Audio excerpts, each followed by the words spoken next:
Est-ce qu'il vous est déjà arrivé de garder des instants pour vous? Mais vraiment uniquement pour vous, sans jamais les raconter à personne. Je parle pas de souvenirs désagréables, mais plutôt de moments si beaux qu'on les garde égoïstement. Je devais avoir 8 ou 9 ans, et comme tous les week-ends, avec mes parents, on allait se balader en forêt, à peine à 10 minutes à pied de chez nous. J'étais avec mon père, ma mère était restée à la maison, sûrement pour peindre, sans que personne la dérange. Ma mère faisait des aquarelles, mais uniquement des paysages liquides, chargés de l'eau du pinceau. La seule aquarelle avec des humains dont je me souvienne, c'était un cadeau pour mon père, avec des rugbyman qui se pourchassaient.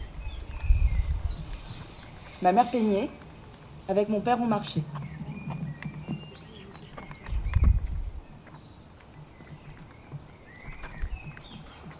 On arrive en forêt, on marche, et puis inexorablement on se retrouve vers notre coin à Chanterelle. Celui qu'on garde égoïstement, dont on garde égoïstement le secret, par peur de le voir perdre au moins d'un autre. Une carrière, une pente, un rond sorcière fait loin, et une cinquantaine d'entre elles nous attendaient sagement. Je m'avance, et puis je vois un trou. C'était la limite du coin. Ce trou n'était pas du tout inconnu, je l'avais déjà vu des dizaines de fois. Mais là, il était différent. Plus grand.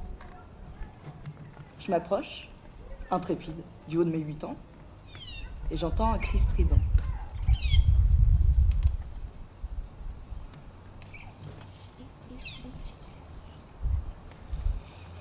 Des grognements. J'appelle mon père, qui devait être en train de couper des champignons avec son couteau. Couteau que j'ai toujours d'ailleurs. Il est tout le temps dans mon sac à main. Je me suis toujours dit que c'était assez étrange d'avoir constamment un couteau dans son sac à main griffé. Mais bon, il faut surtout que je pense à l'enlever quand je prends l'avion. Il a son petit étui en cuir camel, avec un compartiment spécial pour son fusil à aiguiser. Je le lave jamais. J'ai trop peur de faire partir la teinture rouge et verte de son manche en bois. Il est surtout là comme un gris-gris, un souvenir qui coupe des champignons uniquement pendant les pique-niques, déjà ramassés. Mais bref, je m'approche avec mon père et on entend de plus en plus ces bruits. Des bruits que j'avais jamais entendus.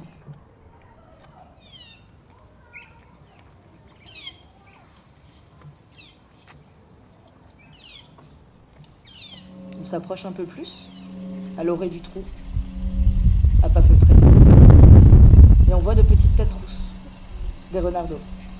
Ils étaient 2. Et puis d'un coup, on entend un son bien différent. Dangereux. Un son pour nous faire partir. Du haut de mes 8 ans, il venait d'en haut. Alors, je lève la tête, et là je vois un renard beaucoup plus grand que les autres. Et il n'avait vraiment pas envie que je sois là. Il était là, sur son talus, à 1,50 m au-dessus de nous. Il nous surplombait, figé. Moi j'étais là, immobile.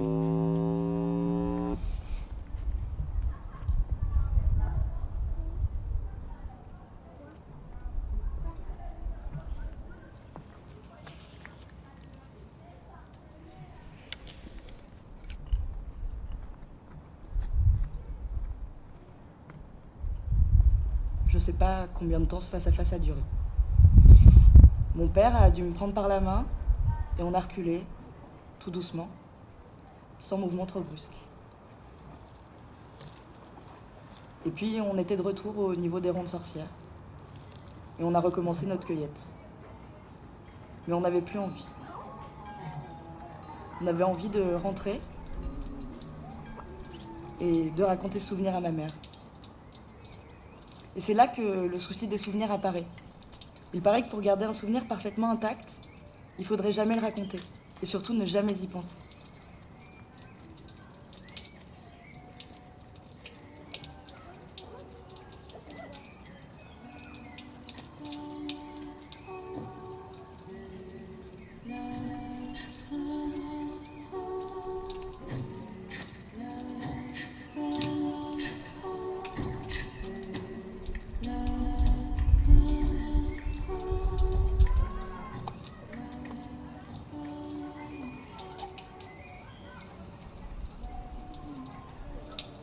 C'était il y a 20 ans. Et la question que je me pose aujourd'hui, c'est qu'est-ce qui est vrai dans cette histoire? Ou alors, qu'est-ce qui est semblable à ce qui s'est réellement passé? Je me souviens d'une rencontre, de petits bruits, et d'un renard qui me surplombait. Mais est-ce que c'est pas mon cerveau qui a tout créé de toutes pièces?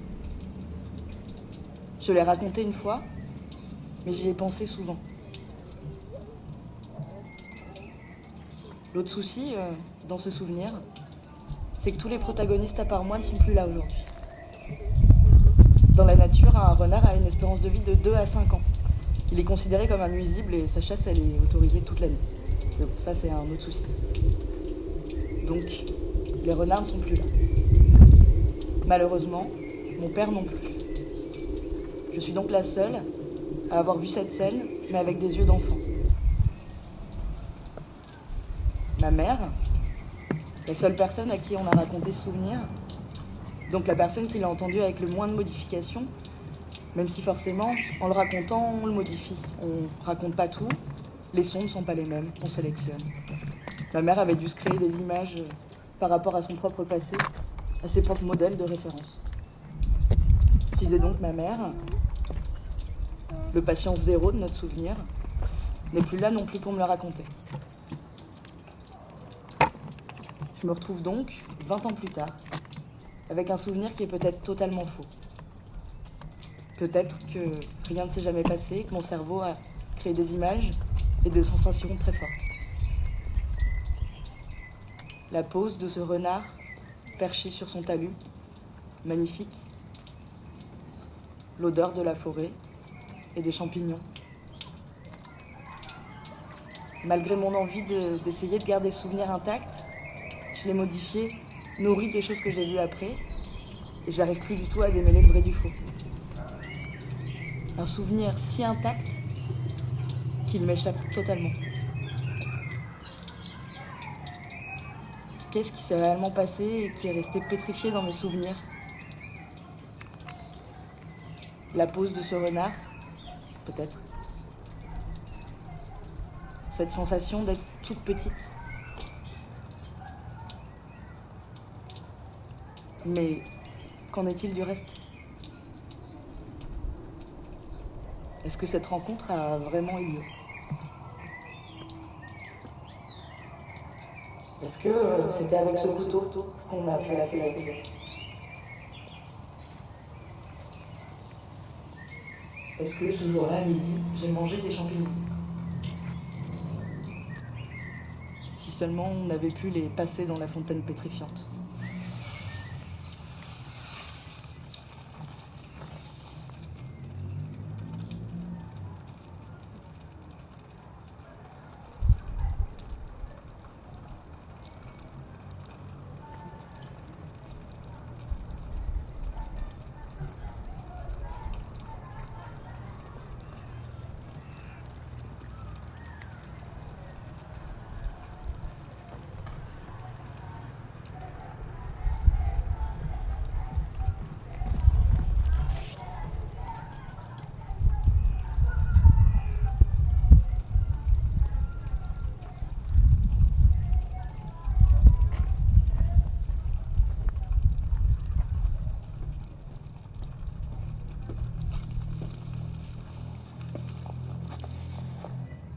Bonsoir. Je reprends. Bonsoir. Bonsoir à vous. Merci beaucoup d'être venus. Si nombreux, je vois dans vos pupilles dilatées que vous êtes pétrifiés comme Cléa.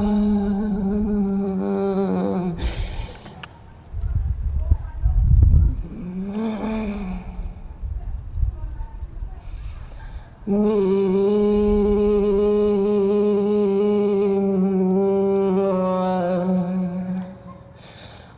ils ont passé le... J'ai fait saturer le micro. Alors, je vais vous chanter une chanson plutôt en guidée.